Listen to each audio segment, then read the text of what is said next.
Hi, the Wandering Dream Man here with something a little unusual.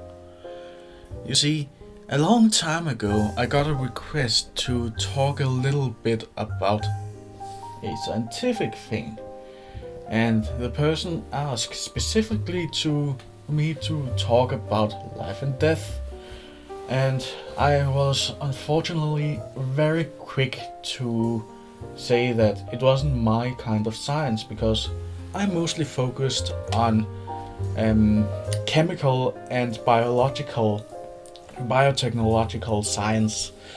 So I'm sorry that was me that was confusing, but anyway, he asked me to talk about life and death. And as a man of logic, I've always found it really hard because it's really as a man of logic and science, it is really easily explained because any living organism is defined by having the ability of metabolism, which means that it can obtain nutrition from the surroundings and work on them to make stuff that the organism itself can use, and then reproduce garbage material, so to speak. But yeah, that pretty much defines what a living what life is according to science. So even things like plants can be alive, but things like enzymes and viruses isn't alive because they don't have metabolism.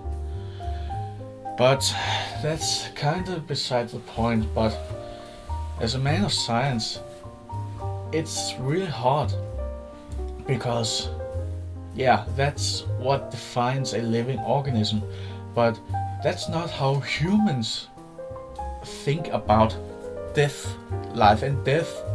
Because if you say a higher evolved living being like a dog or a bird or even a human being, it's whether or not they have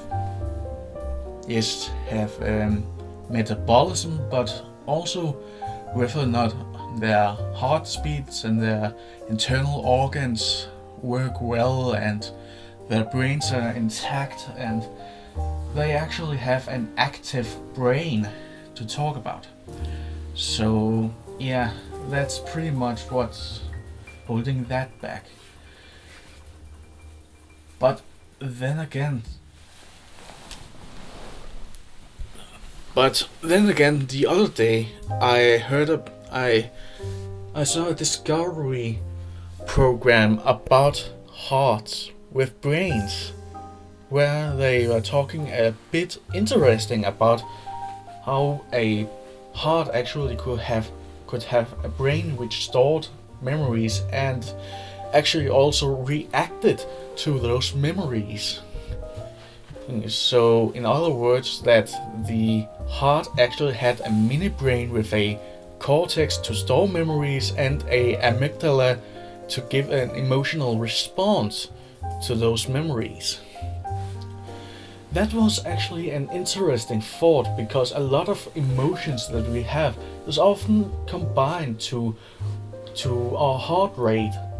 But yeah, you can see the program if it is. I don't know where it is, but you can find it. But they were also talking about soul, that the energy that the heart and that heart brain has is able to regenerate a energy that can be considered a soul, not an aura, a soul. And that was actually where I really got skeptical because, again, as a man of science, a soul isn't really existable. It can't exist because it isn't anything that we can reach or anything that we can make numbers on or analyze in that kind of matter. Heck, it isn't even anything that you can analyze according to psychology. It's only something that you can analyze according to religion. And a lot of religion actually describe a soul as a spirit that represents the human being and personality that the individual have. And that is really confusing when you put it into science. And yeah, that's also why it's so weird to talk about death with science. Because science says if there's no metabolism, or the heart doesn't work, or your brain is inactive for far too long, completely inactive, I mean no supply of blood or oxygen or any kind of it, you would be considered brain dead and you would be out of help. Simply. But as religion is, when you die, your spirit lives on, your soul lives on. But then again, what is a soul? And if a soul is literally as that program tried to describe it, the energy that is produced by a heart and mini brain, it would actually be really weird, because even though that it is energy and it is present, if an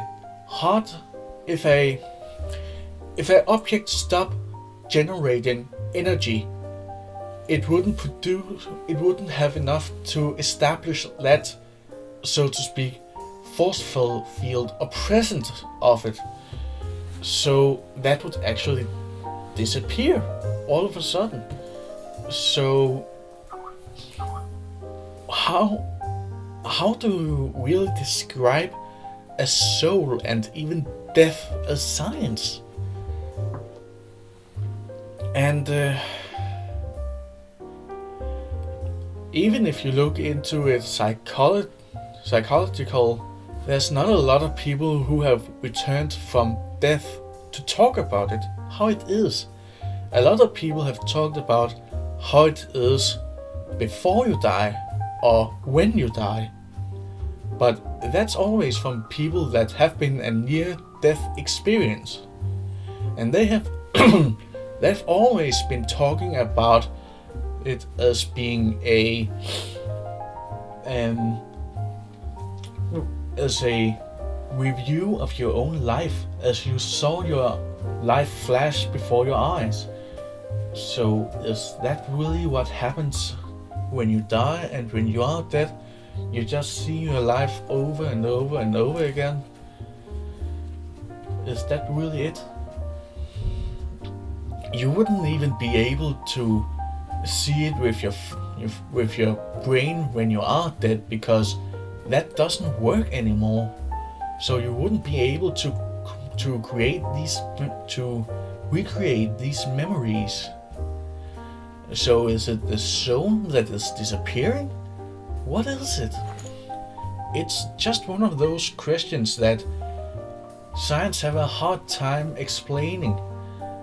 And as a human being and a man of science, I seek a logical explanation to most things. But death and the soul, it's hard to explain. It might be one of those mysteries that might never be resolved.